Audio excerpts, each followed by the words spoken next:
Did you know that the way that you say things can actually spark wondrous thinking? The proverb says it this way. Chapter 11, verse 9 in the Message translation. The loose tongue of the godless spreads destruction. The common sense of the godly preserves them. I'm someone who's always just wanted my words to matter.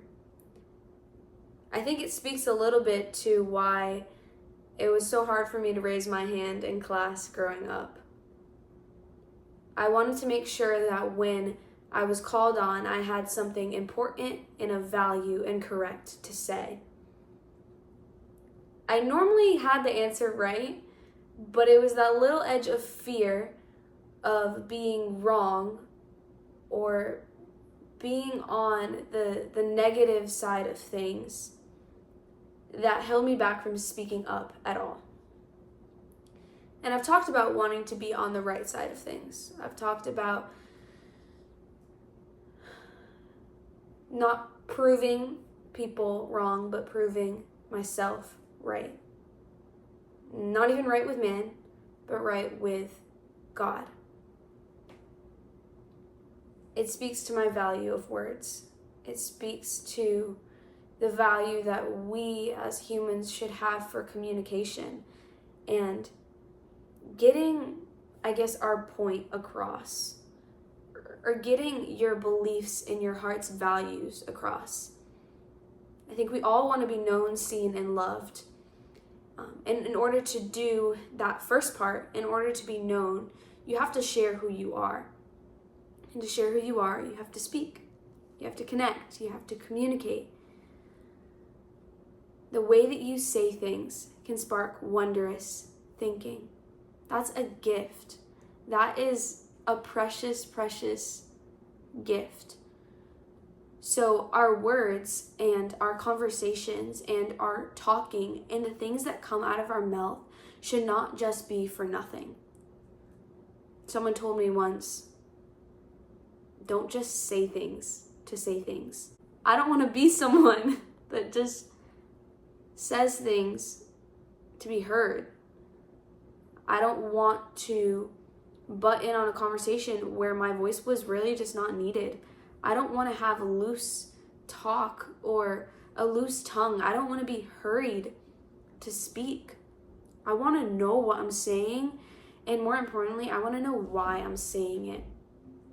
And I even want the how to be included in that as well. Because all of it matters.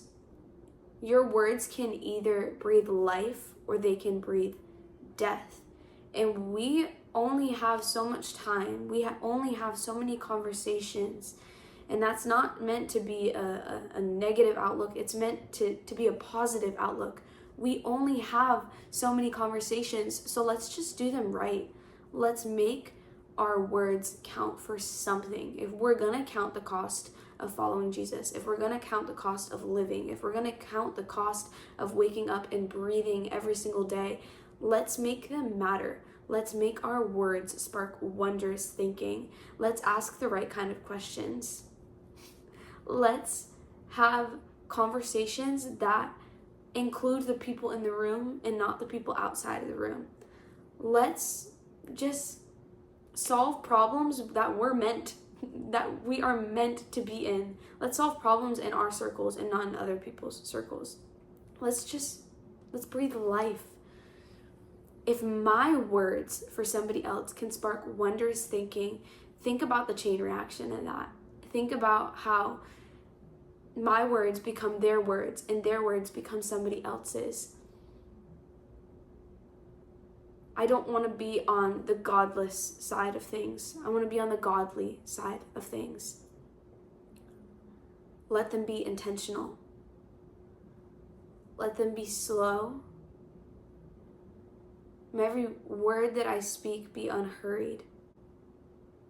May they have this sort of godly common sense that preserves a lifetime. Many lifetimes, not just mine, but all the people that I'm surrounded by. This is insane how the New Living Translation says it. With their words, the godless destroy their friends, but knowledge will rescue the righteous. If you're going to be able to not just say things to say things, if you're going to be able to speak, not just to be heard, but to add value, back it up with knowledge. Get in your word. I don't know what else to say. I have nothing else to say about that. So, God bless. I don't want to be someone that just says things to say.